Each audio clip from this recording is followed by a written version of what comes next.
Practitioners often say you pay for the skill, not the mill, and it never more applies to lip filler. Here I talk through my lip filler technique for a safe and natural looking outcome. I'll show you at the end of this what these lips look like when they're healed, so you can see what filler looks like in its natural state. There are three things to consider when you're talking about lip filler technique. And the first is anatomy, the second is the product, and the third is the technique. First up is anatomy. 2% of the population have a blood vessel that lies in front of the muscle, which is a common place where most practitioners place dermal filler product. If the product goes into a blood vessel, this can lead to blockage of the blood supply and lead to temporary to permanent tissue damage. Ways to combat this is to go to a clinic that offers ultrasound, where you're able to then scan your lips to work out where the blood vessels are and treatment plan to prevent injecting into them. Second is product choice. Here I've used a product called Restylane Kiss. It's a nice soft product that doesn't cake on too much fluid.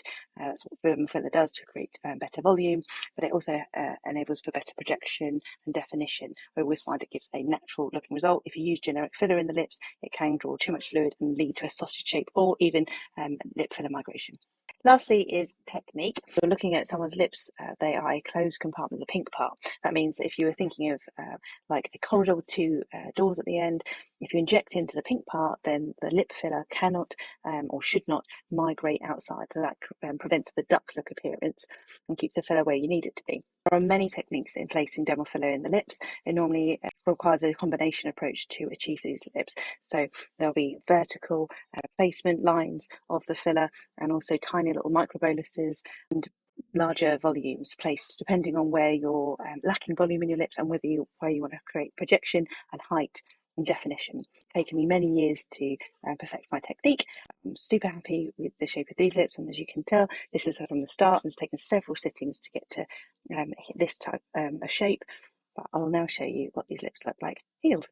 So this is healed. You can see the product correctly placed, looks natural. Found this helpful. Make sure to follow and comment with any questions you may have.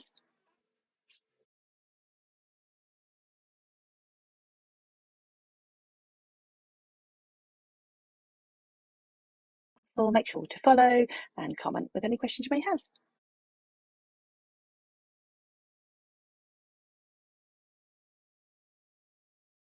With any questions.